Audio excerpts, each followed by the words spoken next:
మిత్రులారా, నేను మాట్లాడాలంటే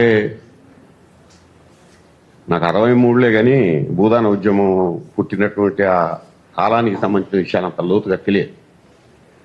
పుస్తకాలు, ఆ కమ్యూనిస్ట్ పార్టీని చూసిన కొన్ని పుస్తకాలు, ఇప్పుడు ఎర్ర కరపత్రం ఒకటి, ఇది ప్రజాస్వామ్య హక్కుల పరిరక్షణ సంస్థ కరపత్రం. ఈ కరపత్రంకి సాక్ష్యంగా వెలుగుమట్ల పోవడం జరిగింది. ఆ వెలుగుమట్లకు పోయినప్పుడు అక్కడ దుఃఖం, కన్నీళ్లు, బాధ. ఇప్పుడు ఎవరి జేబులో చూస్తే వాళ్ళ ఏజెండాలు ఉన్నాయి. రాజకీయ ఏజెండాలని ఎవడు ఏం చేశాడు, ఎట్లా చేశాడు, ఎట్లా చేస్తున్నారో చెప్పడానికి నాకు అన్ని బాగా లెక్కలు తెలిసిన వాడిని కాదు. నా వయస్సును కూడా చూసుకొని వయస్సుని మించి కూడా నేను మాట్లాడకూడదు. అందులో నేను చేసే పని ఏంటి, ఆ పనిని దాటి కూడా నేను మాట్లాడకూడదు. రాజకీయాలతో సంబంధం లేదు. వెలుగు మట్ల, చీకటి మట్లని చేశారు. అది బాధాకరమైనటువంటి విషయం. నిఖిలేశ్వర్ గారు ఉన్నారు, మనం రాసే రంగంలో ఉన్నాళ్ళం. కాకపోతే అప్పుడప్పుడు ఇట్లా మైక్ ఇస్తారు కాబట్టి కొంచెం కూసే రంగంలోకి వస్తాం. కానీ వాళ్ళ దగ్గరికి పోతే మాత్రం చాలా బాధ అనిపించింది. ఫ్రంట్ పేజీలో గాజా, ఇరాన్, రక్తం, బీభత్సం, మేఘాలు, అవన్నీ అన్నిటినీ మించి వెలుగుమట్లలో ఉన్నటువంటి సంఘటనని కళ్ళారా పోయి చూసి వచ్చినటువంటి బాధ. నేను ఎక్కడెక్కడో అంశాల గురించి చాలా గొప్పగా రాసి అరిసి గోడల మీద రాసి ఉన్నవాళ్ళం.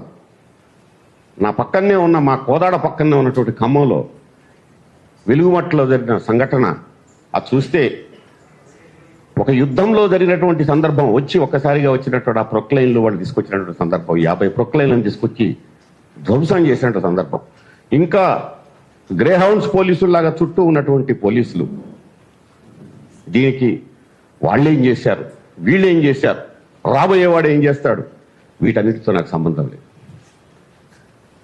మనందరం, నాకు తెలిసి ఈ కరపత్రంలో ఉన్నటువంటి 3 అంశాలు నాకు ఈ సమావేశం కూడా చేయాల్సిన పని, ఈ కూల్చివేసిన ఇళ్ల స్థానంలోనే వాళ్ళకి పునరావాసం కల్పించాల, వాళ్ళ దుఃఖానికి వెంటనే సమాధానం చెప్పాల, జరిగిన నష్టానికి, క్షోభకు, నష్టానికి డబ్బులు కట్టిస్తారు కానీ ఆ పిల్లలు, అక్కడ ఉన్నటువంటి వాళ్ళ ఆందోళన, భయం, అది వాడి జీవిత కాలం వాళ్ళని వెంటాడుతుంది. దానికి ఎవరు పూడ్చలేనటువంటి ఈ అక్రమ ఆరోపణలు చేసి అరెస్ట్ చేసిన వాళ్ళు. ఇప్పుడు ఏమైందంటే రాజకీయం కదా ఇది. తెలంగాణ అంటే పోరాట నేల, కానీ ఇప్పుడు దందాల నేల అయిపోయింది. ఎవడి దందా వాడిది, ఎవడి గొంతు వాడిది.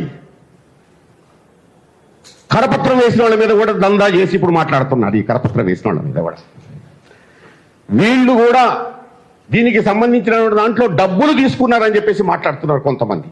నాకు అది బాధ అనిపించి, రాజకీయాలు చేయకండి, ఇష్టం వచ్చినట్టు రచ్చగా అసహ్యమైన రాజకీయాలు చేయకండి. అవును, వాడు రోడ్డు వేయటానికి తీసుకున్నాం, వాడు నీళ్లు తేయటానికి తీసుకున్నాం, వాడు కరెంట్ లైట్లు పెట్టడానికి తీసుకున్నాడేమో, తప్పేందంటున్నా. అసలు సమస్య ఏంది, కూల్చిన ఇళ్ళేంటి, దాన్ని మర్చిపోయి వాళ్ళు డబ్బులు తీసుకున్నారట, వీళ్ళు డబ్బులు తీసుకున్నారట. అయ్యా, ఈ రాజకీయాలు మాకొద్దు. నిజంగా అక్కడ ఉన్నటువంటి బాధితుల దగ్గర పోతే వాళ్ళు రాజకీయాలు చేయట్లే. కాకపోతే కొంచెం వాళ్ళు ఇల్లు కట్టుకున్నారు కాబట్టి, ఆ గుట్ట మీద ఉన్నారు కాబట్టి మనోళ్ళు మాట్లాడుతున్న పరిస్థితి. రాజ్యాంగం ఎక్కడుందో చాలా మంది రాజ్యాంగాలు పట్టుకొని తిరుగుతున్నారు, కానీ అసలు రాజ్యాంగం వాళ్ళు మాట్లాడుతున్నారు. అయ్యా, ఇదా రాజ్యాంగం అంటున్నారు. ఈ దేశంలో, ఈ దేశం పెద్దవాళ్ళ దేశం ఇది. ఈ దేశం డబ్బులున్న దేశం ఇది. ఈ దేశం పెద్ద పెద్ద కులాల దేశం ఇది. ఈ దేశం రిజర్వేషన్ల దేశం ఇది. పేదలు అన్న ఒక అందమైన మాట, ఈ అందమైన మాట వెనుక ఎవరా పేదలు, ఎవరు వాళ్ళంతా? ఇది మీలో ఉన్నటువంటి వాళ్ళు. ఆ పిల్లలు కొంతమంది ఆ ఛానల్స్ పట్టుకొని పోయి వాళ్ళు పడ్డ తపనను మాత్రం చాలా గొప్ప తపన. నన్ను వెలుగులో తీయడం కోసం ఆ తొలి వెలుగు, ఆ మిత్రుడు, ఇప్పుడు మాట్లాడిన మిత్రుడు, కొంతమంది మిత్రులు పోయారు. శబ్దం చేశారు. మీరు ఈరోజు ఈ శబ్దం చేయడం వెనుక ఒక పెద్ద రక్త తర్పణ జరిగింది. 4,000 మంది అమరులు త్యాగం చేసినటువంటి భూమి నుంచి వచ్చినటువంటి భూపోరాటం నుంచి వచ్చినటువంటి దాంట్లోంచి వచ్చినటువంటిది ఈ భూదాన ఉద్యమం. ఈ భూదాన ఉద్యమానికి సంబంధించి ఈ తెలంగాణ నేల మీద భూమి పంచడానికి రావాల్సిన కారణాలు కూడా ఉన్నాయి. అది ఈ తరం పిల్లలకు, కొత్త పిల్లలకు భూమి అంటే తెలియదు, దానం అంటే తెలియదు. పేపర్లో కూర్చడం ఒక్కటే చూస్తున్నారు. కాబట్టి మేము ఏది చేసినా సరిపోతుందని చెప్పేసి రాజకీయాలు ఆడుతూ ఉన్నారు. వాళ్ళకి ఓటర్ లిస్ట్ ఉంది. డోర్ ముందు పోతే నేను టక్కన ఒక మాట పెట్టింది అనాలంటే అనొచ్చు. నేను చూసిన దాన్ని అంటున్నా. ఒక గడియారం కింద పడి ఉంది. నాకు బాధ అనిపించింది. ఆ గడియారంలో శ్రీనివాస్ రెడ్డి గారి బొమ్మ ఉంది. వాళ్ళు సీనా అంటారు. ఇంటింటికి ఉంది. నేను కూడా సీనాన్నే అంట ఆయన్ని. ఆయన కూడా స్నేహితుడే. రాజకీయ రంగంలో స్నేహితుడు కాదు, అందరూ స్నేహితులే. పాపం వాళ్ళకి తెలియదు గడియారం పెట్టుకున్నారు కదా. పొద్దున్నే దేవుణ్ణి చూడరు కానీ గడియారాన్ని చూస్తారు. పిల్లగాడు బడికి పోవాలి, సీనాన్న ముఖం కనిపిస్తుంది అక్కడ గడియారం. అక్కడ పొయ్యిలో పాసి పనులు చేసేవాళ్ళు, ఇళ్ళకి పోయి బాసలను దోమేవాళ్ళు. అయ్యో పొద్దు పొడుస్తుంది అని సీనన్న గడియారం చూసిపోతారు. కానీ ఆ గడియారంలో మా ఇళ్లను కూల్చే గడియలు కూడా ఉన్నటువంటి విషయం మాత్రం పాపం ఆ అమాయకులకు తెలియదు.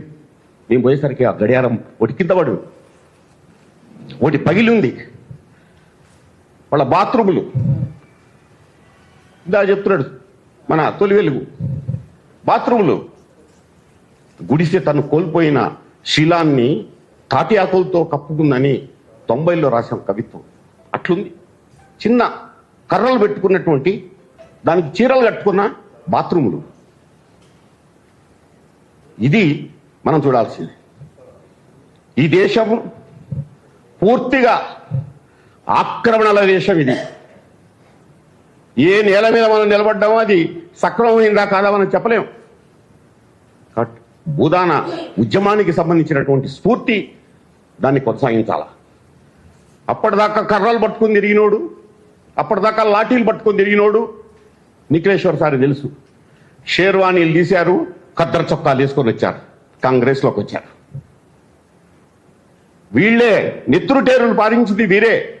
మళ్ళీ స్వాతంత్రం వచ్చింది, ఖద్దరు చొక్కా వేసుకొని వచ్చారు. ఇది అసలు నేటివిటీని తెలుసుకోకుండా రాజకీయాలు ఇయ్యాలి. వీడుంటారు, వాళ్ళు వస్తారు, వాళ్ళు పోతారు, వీళ్ళు వస్తారు. దాన్ని ఎవరూ ఆపలేం. కానీ చేస్తుంది ఏంది? మాకైతే ఆ పోరాటాల యొక్క స్ఫూర్తిని చెబితే వినడం తప్ప తెలంగాణ రాష్ట్రం వచ్చిన తర్వాత ఇంత విధ్వంసకరమైనటువంటి సంఘటన మాత్రం తెలంగాణలో జరగలేదు. భవిష్యత్తులో కూడా జరగదనుకుంటా. అంత విధ్వంసం. అందుకే మీరు ఆ కెమెరాలు పట్టుకొని పోతూ ఉంటే, మీరు ఫైట్ చేస్తూ ఉంటే అందరి హృదయాల్లో అభినందనలు చెప్పారు. ఆలోచించేవాడు, మనిషి అన్నవాడు. మనం అడగాల్సింది ఒకటే, రాజకీయ జెండాలు ఏ జెండాలు కాదు, మనకొకటే. ఈరోజు మీరు మాట్లాడే ప్రతి మాట 30-40 ఏళ్ల తర్వాత కూడా మనల్ని వెంటాడుతూ ఉంటుందన్న విషయాన్ని గుర్తుపెట్టుకోవాలి. ఇప్పుడు నేను మాట్లాడుతున్న మాట నన్ను కూడా వెంటాడుతాడు. అందుకే నేను మా ఖమ్మం పోయి వస్తుంటే జనరల్గా ఒక కవిత్వం రాస్తే అది అనకూడదు. ఇటీవల వీడు రాయడం కష్టం. సీతారాం నేను ఒక 4 మాటలు గీశాను అని చెప్పి చదివాడు. ఆ మన చంద్రమోహన్ మీ అంతా వస్తున్నప్పుడు చెప్పాడు. వెలుగు నేలమట్టమైనప్పుడు కవిత, ఆ ఇంట్లో దేవుని పటం ఉన్నట్టుండి కింద పడ్డప్పుడే ఆమెకేదో సంకేతం. ఆ గుడిసెలో యేసు బొమ్మ అటూ ఇటూ ఊగినప్పుడే ఆ తండ్రికేదో భయం. 4 చక్రాల బండి మీద పసిపాపల నవ్వుల్లాంటి పూలమూటలు విప్పుకొని కడుతున్న మాలపుటల్ని తెగినప్పుడే 4 బిడ్డలున్న ఆ తల్లికేదో అనుమానం. నిలువ నీడలేక చేరారో, నేల దొరక్క అక్కడ కూడారో, పరంజాలెక్కి నడువులు ఇరగొట్టుకున్నారో ఇంత గూడు దొరికిందని సంబరపడ్డారు. గంపెడు ఆశ ఏమీ లేదు కానీ బతుకు తీపితో వాళ్ళు ఇంకా అలా రేపటిలోకి ఉదయిస్తూనే ఉన్నారు.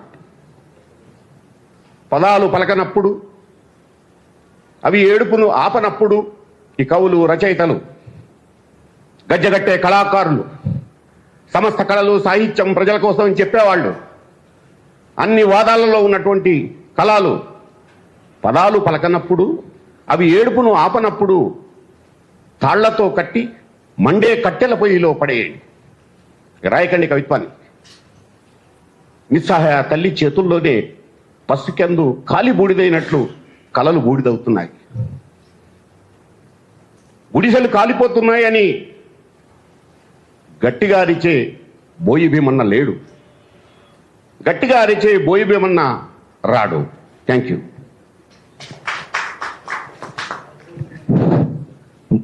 గోవర్ధన్ గారు ఒక్క నిమిషం మాట్లాడండి.